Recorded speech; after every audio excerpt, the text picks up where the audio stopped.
গাজায় ২৪ ঘন্টার ইসরায়েলি হামলায় আরও ২০ ফিলিস্তিনি নিহত। সৌদি আরব ও তুরস্কের নিন্দা, ফিলিস্তিনিদের উচ্ছেদের প্রস্তাব প্রত্যাখ্যান।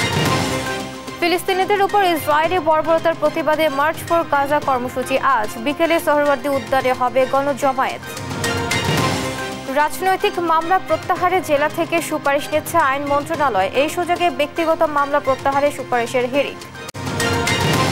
নদী ও হ্রদে ফুল ভাসিয়ে পাহাড়িদের প্রধান ধর্মীয় উৎসব বৈশাখী শুরু। ৩ পার্বত্য জেলায় উৎসবের আমেজ, থাকছে ৩ দিন ব্যাপী আয়োজন।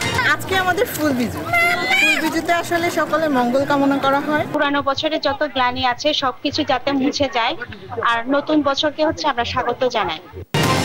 পহেলা বৈশাখ ঘিরে ব্যস্ত পটুয়াখালীর বাউফলের ৫,০০০ মৃৎশিল্পী তৈরি করছেন মাটির খেলনা, থালা, বাটি, কলস সহ নানা পণ্য।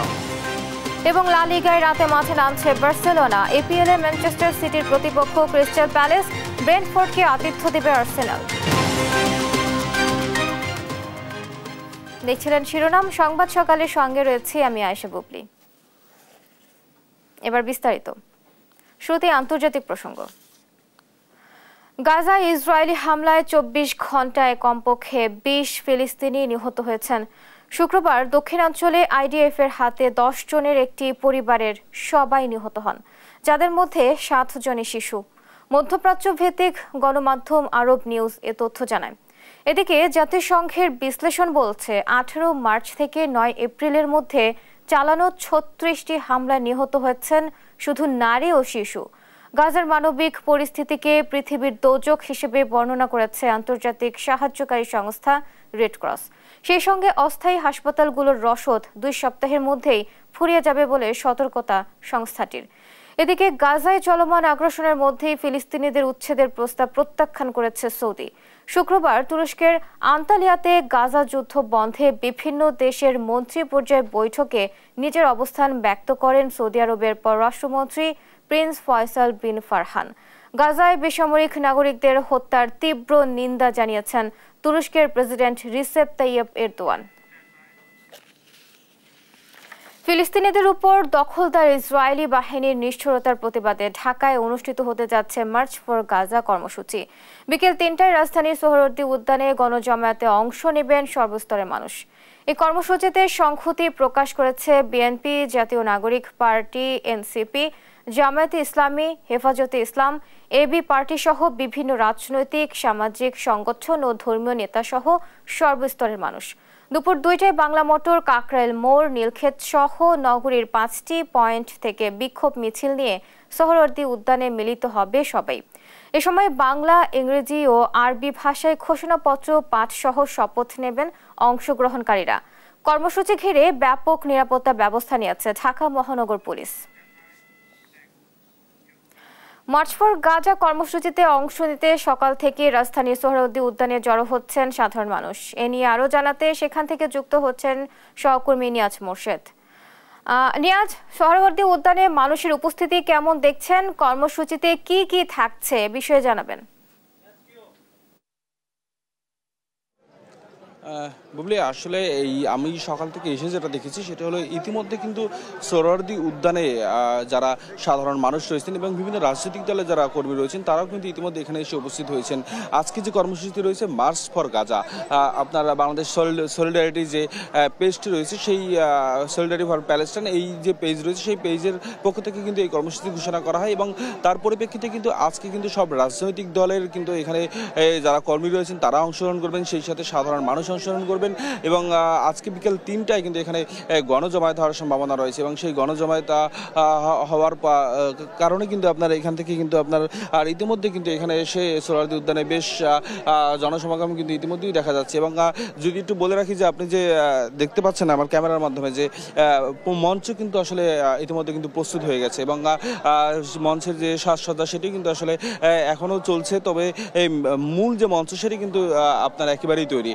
আর ঠিক বেলা ৩টা নাগাদ কিন্তু আপনার এখানে এই মার্চ ফর গাজার যে গণজমাত সেটি কিন্তু এখানে অনুষ্ঠিত হবে এবং পূর্বে যে আসলে কর্মসূচি ছিল যে আপনারা মানিক মিয়া এভিনিউ দিকে অভিমুখে যাত্রা করবে সেটি আসলে হয়তোবা করা হবে না, কিন্তু আপনার এখানেই আসলে গণজমায়েত করা হবে এমনটি আসলে আমরা যতদূর জেনেছি। এবং আপনাকে আর একটু বলে রাখি যে আজকের এই কর্মসূচি কিন্তু যে বার্তা দিবে এখান থেকে যে আসলে গাজায় যে আপনার ইসরায়েলের যে গণহত্যা সেই গণহত্যা বন্ধে কিন্তু আসলে তাদের এই কর্মসূচি এবং আজকের এই কর্মসূচি কিন্তু আপনার প্রায় দলমত নির্বিশেষে সবাই অংশগ্রহণ করবেন এবং যেসব রাজনৈতিক দল এখানে অংশগ্রহণ করবেন তাদের আসলে আপনার কোনো ধরনের রাজনৈতিক ব্যানার থাকবে না এমন নির্দেশনা কিন্তু দেওয়া হয়েছে এবং সেই সাথে সাথে কিন্তু আপনার আর কোনো ধরনের রাজনৈতিক স্লোগান থাকবে না, শুধুমাত্র গাজার পক্ষে এবং ফিলিস্তিনের পক্ষে আসলে আপনার তাদের স্লোগান থাকবে এমনটি আসলে কিন্তু নির্দেশনা দেওয়া হয়েছে। এবং আজকের এই যে মার্চ ফর গাজার যে আসলে আপনার কর্মসূচি এটির আপনার সভাপতি করবেন বাইতুল মোকাররমের যে খতিব রয়েছেন তিনি আসলে এটা সভাপতি করার কথা রয়েছে। এবং আরেকটু বলে রাখি যে আজকের এই কর্মসূচিতে কিন্তু আপনার প্রায় 5টি রুট কিন্তু আপনার মেট্রোপলিটন পুলিশের পক্ষ থেকে কিন্তু দেওয়া হয়েছে এবং সেই 5টি রুট অবলম্বন করে কিন্তু আপনার সবাই কিন্তু এই সোহরাওয়ার্দী উদ্যানে আসবে। বাংলা মোটর, বক্সিবাজার এবং আপনার নীলক্ষেত মোড় এইসব রুট থেকে কিন্তু তারা কিন্তু যেসব যারা আসবেন মিছিল নিয়ে বা আপনার পায়ে হেঁটে যারা আসবেন তারা কিন্তু আপনার এই সোহরাওয়ার্দী উদ্যানে আসবেন। এবং আজকের এই কর্মসূচি কিন্তু আপনার সেক্ষেত্রে কিন্তু আপনার আজকে যে মেট্রো স্টেশন মেট্রো রেল সেটি কিন্তু বন্ধ থাকার কথাও কিন্তু বলা হয়েছে যে এটি আজকের জন্য বন্ধ থাকবে। এবং আরেকটু বলে রাখি যে যেহেতু এসএসসি পরীক্ষা চলতেছে এবং সেই সাথে আপনার এসএসসি পরীক্ষার কারণে যাতে এসএসসি পরীক্ষার্থীদের কোনো ধরনের কোনো অসুবিধা না হয় সে কারণে তারা সব রাস্তা দিয়ে কিন্তু তারা অবাধে চলাফেরা করতে পারবে সেটি আসলে কিন্তু নির্দেশনা দেওয়া হয়েছে। এবং ইতিমধ্যে কিন্তু আপনি দেখতে পাচ্ছেন যে আসলে এই সোহরাওয়ার্দী উদ্যানে কিন্তু সবাই বিভিন্ন ধরনের প্যালেস্টাইনের যে পতাকা এবং সেই সাথে আপনার যে স্কার্ফ এবং গলায় যে স্কার্ফ পরা হয় এবং আপনার হলো মাথায় বিভিন্ন ধরনের ব্যান্ড এবং যেসব তারা কিন্তু ইতিমধ্যে সেই সাজে কিন্তু আসলে সজ্জিত হয়ে কিন্তু এই সোহরাওয়ার্দী উদ্যানের মাঠে এসেছেন এবং তাদের আসলে আমরা কথা বলেছি একটাই আসলে তারা আসলে প্রতিবাদ জানাতে এসেছে এবং যে গণহত্যা নারকীয় গণহত্যা চালাচ্ছে ইসরায়েল এবং সেই গণহত্যাকে আপনার যারা বন্ধে আসলে তারা কতটা আসলে এই প্রতিবাদ আসলে বিশ্ব দরবারে আসলে কতটা পৌঁছাবে এবং এই বিশ্ব দরবারের কাছে আসলে বিশ্ব নেতারা কতটা আসলে আপনার এই ভূমিকা রাখবে সেটি আসলে তারা জানা, তবে তারা প্রতিবাদটা জানাতে চায়। এই কারণেই আজকে এই সোহরাওয়ার্দী উদ্যানের এই সমাবেশ। এই ছিল আমার কাছে সর্বশেষ তথ্য। নিয়াজ, আপনাকে ধন্যবাদ। দর্শক, সোহরাওয়ার্দী উদ্যান থেকে সরাসরি যুক্ত ছিলেন সহকর্মী নিয়াজ। এদিকে গাজায় ইসরায়েলি গণহত্যা বন্ধ এবং স্বাধীন ফিলিস্তিন রাষ্ট্র প্রতিষ্ঠার দাবিতে শুক্রবার রাজধানীতে বিক্ষোভ মিছিল সমাবেশ হয়েছে। জুমার নামাজের পর বাইতুল মোকাররম এলাকায় বিক্ষোভ করে ইসলামী যুব আন্দোলন সহ সাধারণ মুসল্লিরা। শাহবাগ মোড়ে প্রতিবাদ সমাবেশ করেছে গণসংহতি আন্দোলন। এসব কর্মসূচিতে ইসরায়েলের উপর চাপ বাড়াতে বাংলাদেশ সরকার সহ বিশ্ব মহলকে এগিয়ে আসার আহ্বান জানান নেতারা। ফাহিম ইউসুফের রিপোর্ট। ফিলিস্তিনে ইসরায়েলি বর্বরতার প্রতিবাদ ও স্বাধীন ফিলিস্তিন রাষ্ট্র প্রতিষ্ঠার দাবিতে রাজধানীর বাইতুল মোকাররম এলাকায় বিক্ষোভ সমাবেশ ও মিছিল করে মুসল্লিরা। শুক্রবার জুমার নামাজের পর বিভিন্ন ইসলামী দল ও সংগঠনের ব্যানারে এই কর্মসূচি পালন করা হয়। বাইতুল মোকাররমের উত্তর গেটে ইসলামী যুব আন্দোলন বাংলাদেশের নেতারা গাজায় গণহত্যার বিরুদ্ধে অবস্থান নিতে দেশবাসীকে ইসরায়েলি সব পণ্য বয়কটের আহ্বান জানান। আমরা আমাদের সেই ফিলিস্তিনের ভাইদের প্রতি সংহতি জানিয়েতে রাজপথে নেমেছি, আহ্বান করছি অতি দ্রুত যুদ্ধ বন্ধ করুন, ফিলিস্তিনকে স্বাধীন হিসেবে রাষ্ট্র ঘোষণা করুন। অর্থনৈতিকভাবে পঙ্গু করে দেওয়ার জন্য ইসরায়েল এবং মার্কিন যে পণ্য আছে আমরা এই পণ্য বয়কট করব। পরে পুরানা পল্টন এলাকায় ইসলামী যুব আন্দোলন বাংলাদেশ, বাংলাদেশ তিসরি ইনসাফ দল এবং জাতীয় ইমাম সমাজ বাংলাদেশের পক্ষ থেকেও আলাদা বিক্ষোভ ও প্রতিবাদ কর্মসূচি পালন করা হয়। বিকেলে শাহবাগ জাতীয় জাদুঘরের সামনে ইসরায়েলি গণহত্যা বন্ধে বিক্ষোভ সমাবেশের আয়োজন করে গণসংহতি আন্দোলন। এ সময় দলটির নেতারা বলেন, ফিলিস্তিন ইস্যুতে জাতিসংঘের নীতির পরিবর্তন প্রয়োজন। যারা সভ্য রাষ্ট্র বলে পরিচিত তারা এসে দাঁড়াচ্ছে, যুদ্ধে তাদেরকে সহযোগিতা করছে। জাতিসংঘ একটা সংঘ হিসাবে, একটা সংস্থা হিসাবে একটা গণতান্ত্রিক পদ্ধতিতে কাজ করছে না। জাতিসংঘের নীতির বদল দরকার। অন্তর্বর্তী সরকারকে ইসরায়েলি গণহত্যা বন্ধে ফিলিস্তিনের পক্ষে দাঁড়ানোর আহ্বান জানান গণসংহতি আন্দোলনের প্রধান সমন্বয়ক জুনায়েদ সাকি। মাননীয় প্রধান উপদেষ্টা প্রফেসর ডক্টর মোহাম্মদ ইউনূসের কাছে পরিষ্কার করে আহ্বান করি, জাতিসংঘে এই আওয়াজ তুলুন যাতে করে অবিলম্বে গণহত্যা বন্ধের প্রয়োজনীয় উদ্যোগ জাতিসংঘ গ্রহণ করে। দল, মত, ধর্ম, বর্ণ নির্বিশেষে বিশ্ববাসীকে ফিলিস্তিনি মজলুম জনগণের পক্ষে দাঁড়ানোর আহ্বান জানান বিক্ষোভকারীরা। ফাহিম ইউসুফ, দেশ টিভি, ঢাকা। গাজায় ইসরায়েলের নৃশংস হামলা ও গণহত্যার বিরুদ্ধে দেশের বিভিন্ন জেলায় বিক্ষোভ মিছিল, মানববন্ধন এবং দোয়া মাহফিল হয়েছে। শুক্রবার জুমার নামাজের পর রাজশাহী, মাদারীপুর, নাটোর, নোয়াখালী, পটুয়াখালী ও জামালপুরে মুসল্লিরা রাস্তায় নেমে এসে ফিলিস্তিনিদের প্রতি সংহতি প্রকাশ করেন। সহকর্মীদের পাঠানো তথ্য ও ছবিতে জানাচ্ছেন শামীম হোসেন। গাজায় ইসরায়েলের গণহত্যার প্রতিবাদ ও ফিলিস্তিনিদের প্রতি সংহতি জানিয়ে বিক্ষোভ মিছিল ও প্রতিবাদ সমাবেশ করেছে আহলে হাদিস আন্দোলন বাংলাদেশ রাজশাহী মহানগর ও জেলা। প্রতিবাদ সমাবেশে বক্তারা ফিলিস্তিনিদের মুক্তি চান। একই সঙ্গে ইসরায়েলের নামে চলা ব্যবসা অবিলম্বে বাংলাদেশে বন্ধ করার দাবিও জানান তারা। আসল পবিত্র কোরআন ও সহিহ হাদিসের আলোকে জীবন গড়ি, সকল বিধান বাতিল করো, ওহীর বিধান কায়েম করো। ইসরায়েলি গণহত্যায় ফিলিস্তিনের গাজায় নিহত শহীদদের রুহের মাগফিরাত কামনায় মাদারীপুরের বিভিন্ন মসজিদে বিশেষ দোয়া ও মোনাজাত অনুষ্ঠিত হয়েছে। এই সময় ফিলিস্তিনবাসীর পাশে থাকতে বিশ্ব নেতাদের প্রতি অনুরোধ জানানো হয়।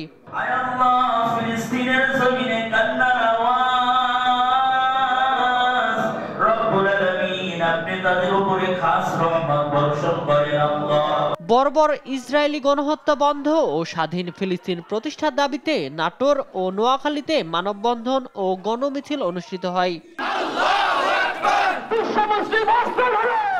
গাজায় ইসরায়েলি হামলা ও গণহত্যা বন্ধে পটুয়াখালীতে বিক্ষোভ সমাবেশ অনুষ্ঠিত হয়।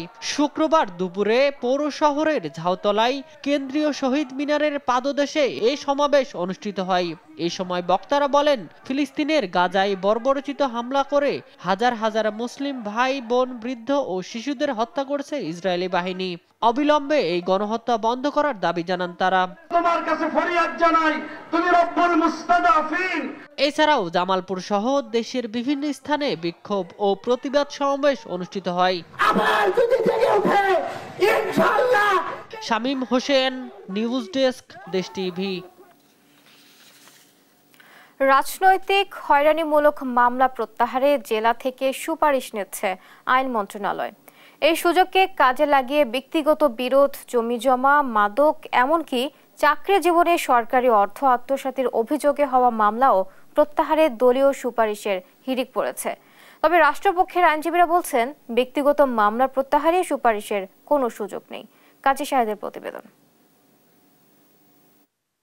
চিকিৎসক নেতা তৌফিকুল ইসলাম মোহাম্মদ বেলালের নামে সরকারি অর্থ আত্মসাতের অভিযোগে মামলা করে দুদক। এই ড্যাব নেতার পক্ষ থেকে মামলাটি রাজনৈতিক বিবেচনায় প্রত্যাহারের আবেদন করা হয়েছে। চারঘাট থানায় এক বিএনপি নেতার নামে ইয়াবা চোরাচালানের মামলা হয়, সেটিও প্রত্যাহারের আবেদন জমা পড়েছে। ব্যক্তিগত বিরোধ, জমিজমা এবং মাদকের মামলা রাজনৈতিক হয়রানিমূলক আখ্যা দিয়ে প্রত্যাহারের এমন অনেক আবেদন জমা পড়ছে জেলা প্রশাসকের কাছে। মামলাগুলো প্রত্যাহারে দলের পক্ষ থেকে চাপ বাড়ছে রাষ্ট্রপক্ষের আইনজীবীদের ওপর। যেগুলি রাজনৈতিক উদ্দেশ্যে হয়রানিমূলক, আমরা শুধুমাত্র সেইগুলি সুপারিশ করছি, এর বাইরে কিছু না। আমরা যেগুলো রাজনৈতিক মামলা সেগুলোই শুধু মতামত দিচ্ছি, যেগুলো রাজনৈতিক মামলা হিসাবে প্রত্যাহার করা যাইতে পারে, কিন্তু যেগুলো আমরা দেখছি না অরাজনৈতিক, সেগুলো আমরা কখনোই সাপোর্ট করি না। রাজশাহী জেলা ও মহানগরে এ পর্যন্ত ১,৩০০টি মামলাকে হয়রানিমূলক দাবি করে প্রত্যাহারের আবেদন জমা পড়েছে। তবে এসব আবেদন যাচাই বাছাই করা হচ্ছে বলে জানিয়েছেন কমিটির সদস্য ও মহানগর পুলিশ কমিশনার।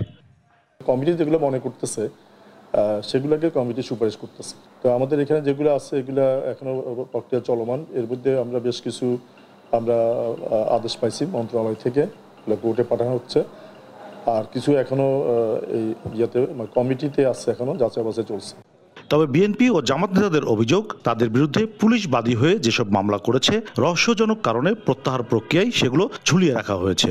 দুঃখজনক হলো সত্য যে আমাদের এই রাজশাহীর মামলাগুলা এখন পর্যন্ত প্রত্যাহারের ক্ষেত্রে তেমন কোনো অগ্রগতি লক্ষ্য করছি না। সরকার আসার পরে আমাদের সময় দিয়েছিল যে এতদিনের ভিতরে সমস্ত যেগুলো রাজনৈতিক মামলা আছে তার লিস্ট পাঠাতে। আমরা সেই মামলার লিস্টগুলো আমরা প্রপার চ্যানেলে আমরা পাঠিয়েছি, কিন্তু আমরা যেটা আশা করেছিলাম হয়তো দ্রুত এটা নিষ্পত্তি হবে, কিন্তু এখন পর্যন্ত আমরা সেরকম যৌক্তিক বা ফলাফল আমরা এখনো পাইনি রাজশাহীতে। গত 15 বছরে রাজশাহীতে বিএনপি জামাত নেতাকর্মীদের নামে 2000-এর বেশি মামলা হয়েছে, কিন্তু এখন পর্যন্ত মাত্র 50টি প্রত্যাহারের সুপারিশ করেছে কমিটি। কাজী শাহেদ, দেশ টিভি, রাজশাহী। প্রাকৃতিক পানির উৎসে ফুল ভাসিয়ে খাগড়াছড়ি, রাঙ্গামাটি ও বান্দরবনে শুরু হয়েছে ক্ষুদ্র নৃগোষ্ঠীদের বর্ষবরণ উৎসব বৈশাখী। শনিবার ভোর থেকে নিজেদের ঐতিহ্যবাহী পোশাক পরে নদী, ঝর্ণা বা ছড়ার কাছে আসতে শুরু করেন চাকমা, মারমা, ত্রিপুরা সহ পার্বত্য অঞ্চলের প্রায় প্রতিটি জনগোষ্ঠী। গঙ্গা দেবীর সম্মানে এসব জায়গায় ফুল নিবেদনের মধ্য দিয়ে শুরু করেন আয়োজন। পরে নাচ, গান, পাঁজন রান্না, প্রতিবেশী ও আত্মীয় স্বজনদের বাড়িতে ঘুরতে যাওয়ার মধ্য দিয়ে পুরাতন বছরকে বিদায় দিয়ে নতুন বছরকে আগমন জানাবেন আদিবাসীরা। এই উৎসব ঘিরে পাহাড়ে থাকছে 3 দিন ব্যাপী নানা আয়োজন। আজকে আমাদের ফুল বিজু। ফুল বিজুতে আসলে সকলের মঙ্গল কামনা করা হয়, গঙ্গা দেবীর পূজা করা হয়, এই জন্যই আসলে ফুল দেয়া। পুরানো বছরে যত গ্লানি আছে সবকিছু যাতে মুছে যায় আর নতুন বছরকে হচ্ছে আমরা স্বাগত জানাই। কয়েকটি পরিবার ও গোষ্ঠী দেশের বিপুল টাকা পাচার করেছে, যা ফেরত আনতে 1 বছরের বেশি সময় লাগবে বলে জানিয়েছেন বাংলাদেশ ব্যাংকের governor doctor Ahsan H Mansur. তিনি বলেন, পাচার হওয়া অর্থ ফেরত আনতে ল ফার্ম নিয়োগ দেওয়ার পরিকল্পনা রয়েছে সরকারের। শুক্রবার চট্টগ্রামে মতবিনিময় সভা শেষে তিনি একথা জানান। সহকর্মী একেএম নাজিমের তথ্য ও ছবিতে আরো জানাচ্ছেন আপন অপু। মানি লন্ডারিং প্রতিরোধ কার্যক্রম এবং সমসাময়িক ব্যাংকিং বিষয়ে শুক্রবার চট্টগ্রামে কর্মকর্তাদের সঙ্গে মতবিনিময় করেন বাংলাদেশ ব্যাংকের governor doctor Ahsan H Mansur. পাচার হওয়া অর্থ ফেরত আনা বাংলাদেশের জন্য একেবারেই নতুন অভিজ্ঞতা জানিয়ে গভর্নর বলেন, বিভিন্ন দেশের সরকারি প্রতিষ্ঠানের সঙ্গে আলোচনা চলছে এবং মিউচুয়াল লিগ্যাল অ্যাসিস্ট্যান্সের বিষয়ে চিঠি পাঠানো হচ্ছে। পাশাপাশি বিভিন্ন ল ফার্ম নিয়োগ দেওয়ার পরিকল্পনা রয়েছে সরকারের। আমরা মিউচুয়াল যেটাকে এমএলএ লিগ্যাল অ্যাসিস্ট্যান্সের ব্যাপারে আমরা চিঠি পাঠাচ্ছি। আমরা বিভিন্ন ল ফার্মের সাথে কথা বলছি, তাদেরকে আমরা খুব শীঘ্রই হয়তো হায়ার করব। প্রথম ধাপে পাচার হওয়া সম্পদ স্থিতিশীল অবস্থায় আনার প্রয়োজনীয়তার কথা উল্লেখ করে ডক্টর আহসান এইচ মনসুর বলেন, এসব সম্পদ ফ্রিজ করার চেষ্টা চলছে। আমাদের লক্ষ্য হচ্ছে আগামী 6 মাসের মধ্যে বেশ কয়েকটা দেশের অ্যাসেট ফ্রিজ যদি আমরা করতে পারি, that will be hour initial achievement.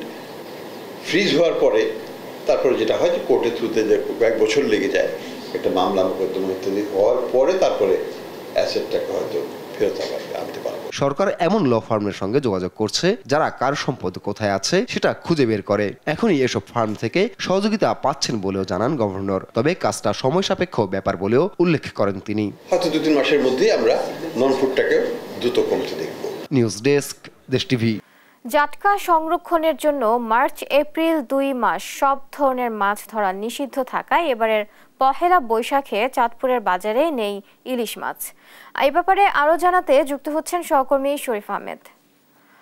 শরীফ, বৈশাখ মানেই বাঙালির কাছে পান্তা ইলিশ। চাঁদপুরে এবার ইলিশ না পাওয়ার বিষয়টি কিভাবে দেখছেন সাধারণ মানুষ, এ বিষয়ে জানাবেন। বুবলি, আসলে মার্চ, এপ্রিল 2 মাস চাঁদপুরের জাটকা সংরক্ষণের জন্য সব ধরনের মাছ ধরা নিষিদ্ধ করেছে সরকার। এরই প্রেক্ষিতে এবারের পয়লা বৈশাখে কিন্তু বাজারে ইলিশ নেই, কিন্তু দেশীয় পর্যাপ্ত মাছ রয়েছে। আমি সকালে চাঁদপুরের বাজারগুলো ঘুরে দেখেছি, এখানে দেশীয় যে প্রজাতির মাছ রয়েছে সেটি পর্যাপ্ত রয়েছে এবং দামও কিন্তু স্বাভাবিক রয়েছে। আজকে আপনাকে আমি প্রথমে বাজার দর জানিয়ে দিতে চাই। আজকে যে দেশীয় পাঙ্গাস রয়েছে সেটি বিক্রি হচ্ছে 150 থেকে 180 টাকা, তেলাপিয়া বিক্রি হচ্ছে 180 থেকে পকার এবং আকার বেঁধে 210 টাকা, আর রুই মাছ বিক্রি হচ্ছে 300 থেকে 350 টাকা, কাতল মাছ বিক্রি হচ্ছে 300 থেকে 380 টাকা। এরপরে দেশি শিং, কই এগুলো বিক্রি হচ্ছে 400, 450 এবং 500 টাকা, অর্থাৎ পকার বেঁধে কিন্তু এখানে দাম উঠানামা করছে। আমি এখন এখানে একজন আড়তদার আড়তদারের সাথে কথা বলবো যিনি আজকে এখানে মাছ বিক্রি করছেন। এখন তো দেশীয় পর্যাপ্ত মাছ রয়েছে, কিন্তু দামটা কমছে না কেন? দেশীয় পর্যাপ্ত মাছ রয়েছে বাজারে, কিন্তু আগের তুলনায় এবারকে ঈদে এবং ঈদের পরে সহনশীলতা আছে মাছের দাম। সেখানে সকল মাছে পাওয়া যায় সহনশীলতা, মাছের দাম আছে। আপনার দেশীয় মাছ 280 থেকে 300 টাকা, রুই মাছ কাতল মাছ 300, 400, 500 টাকা এইরকম বিক্রি হচ্ছে। আর গুড়া মাছের দাম একদম কম। গুড়া মাছ এবারটা একদম পর্যাপ্ত বাজারে, এর জন্য গুড়া মাছের দাম বাজারে খুব কম আমাদের। জি, আসলে শুনছিলেন, আসলে একজন আড়তদার জানিয়েছেন এবার কিন্তু বাজারে ঈদের পরপরই পর্যাপ্ত মাছ থাকায় কিন্তু মাছের দাম বাড়েনি। যদিও গত সপ্তাহে চিংড়ির দাম বেড়েছিল 250 থেকে 300 টাকা, কিন্তু আজকে সেটি কমে এসেছে। আজকে বিক্রি হচ্ছে 1100 থেকে 1200 টাকা প্রতি কেজি চিংড়ি বিক্রি হচ্ছে।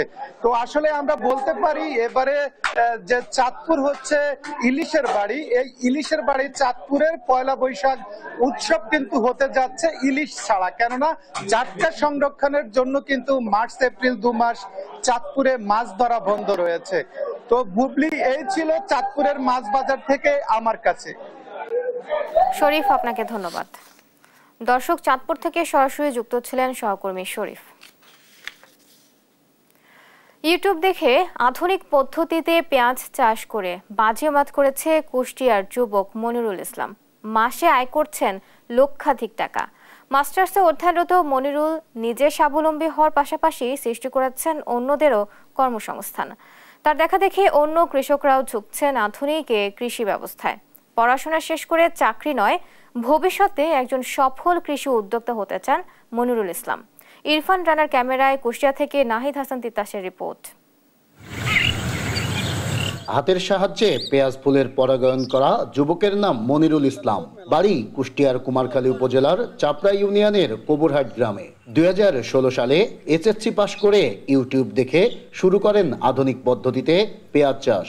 প্রথমে 16% জমিতে পেঁয়াজ চাষ করে দেখেন লাভের মুখ। এরপর সময়ের সাথে সাথে বাড়ে তার কৃষি জমি ও চাষাবাদ। চলতি মৌসুমেও প্রায় 6 বিঘা জমিতে লালতির কিং জাতের পেঁয়াজের বীজ চাষ করছেন তিনি।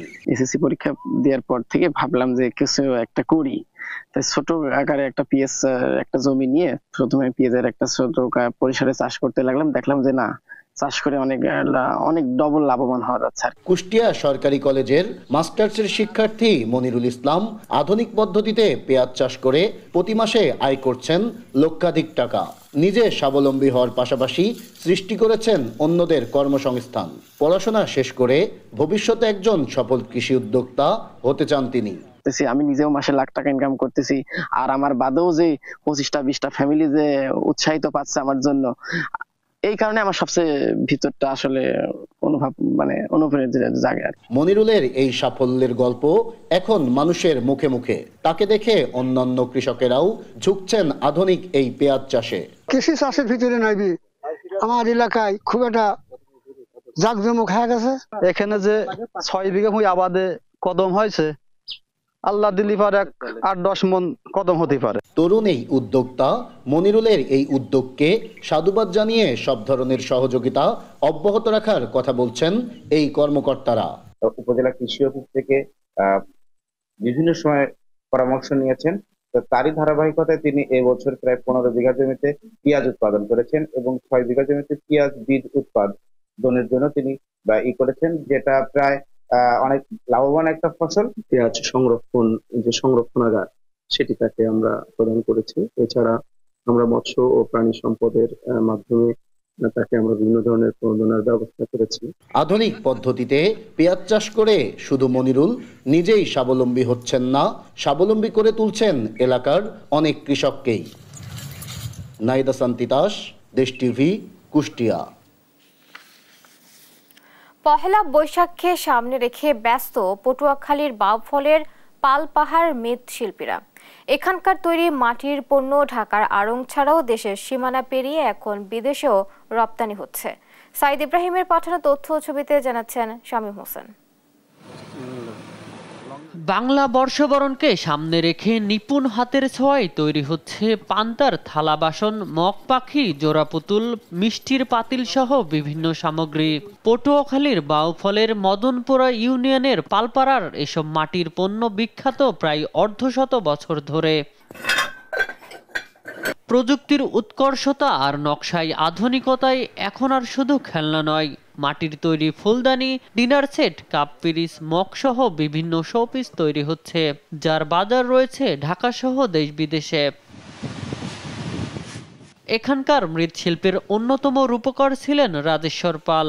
তিনি আজ বেঁচে না থাকলেও তার প্রতিষ্ঠানে তৈরি পণ্য এখন সরবরাহ করা হচ্ছে আড়ং-এর মতো ঐতিহ্যবাহী প্রতিষ্ঠানে। বৈশাখে পয়লা বৈশাখে খুব অনেক চাহিদা থাকে এবং এটা আমার বাংলাদেশের বাহিরেও এই মাল যায়। যদি ওইভাবে সরকার এটার দিকে নজর দেয় তাইলে দেখা যায় বৈদেশিক মুদ্রা অর্জন করা সম্ভব। লোক যদি আমার এখন এই পয়লা বৈশাখ উপলক্ষে যা আছে খাটান যাবে, কোনো সমস্যা নেই। বেকার বলতে কিছু নেই, কর্মসংস্থান দিয়ে রাখার মতো ক্যাপাসিটি আছে মৃৎশিল্প। বাউফলের পুরো এলাকার মধ্যে বগা, কনকদিয়া, মদনপুরা ও বিলবিলাস এই 4টা এলাকায় প্রায় 500 পরিবার এই কাজের সাথে জড়িত। সব মিলিয়ে 4 থেকে 5,000 লোকের কর্মসংস্থানের জায়গা এটা। বিলুপ্তির পথে চলে যাওয়া এই শিল্পটি আধুনিক কিছু প্রশিক্ষণের মাধ্যমে নতুন রূপে দাঁড়িয়েছে। এভারেজে 4 থেকে 5,000 লোকের একটা কর্মসংস্থানের জায়গা। আধুনিক মেশিনারি যদি আমাদের হতো তাহলে আমরা এই কাজটাকে আরো ভালো জায়গায় নিয়ে যেতে পারবো বলে আমি মনে করি। আর পটুয়াখালী বিসিকের সহকারী মহাব্যবস্থাপক জানান, লোন কার্যক্রম ছাড়াও ঢাকা থেকে বিভিন্ন ডিজাইন এনে সহায়তা করে থাকেন তারা। তাদের যে পণ্যটা সেটা এখন বিশ্বমানের পণ্য, তাদের পণ্যটাকে আমরা কিভাবে জিআই পণ্য হিসাবে স্বীকৃতি পেতে পারি সেজন্য তারা আমাদের কাছে যদি আবেদন করে আমরা বিসিক প্রধান কার্যালয়ের মাধ্যমে যে পণ্য হিসাবে এটা স্বীকৃতি পাওয়ার জন্য চেষ্টা চালাবো। সরকারি পৃষ্ঠপোষকতা পেলে এই পণ্যের বাজার আরো বৃদ্ধি সম্ভব বলে মনে করেন স্থানীয়রা। নিউজ ডেস্ক, দেশ টিভি।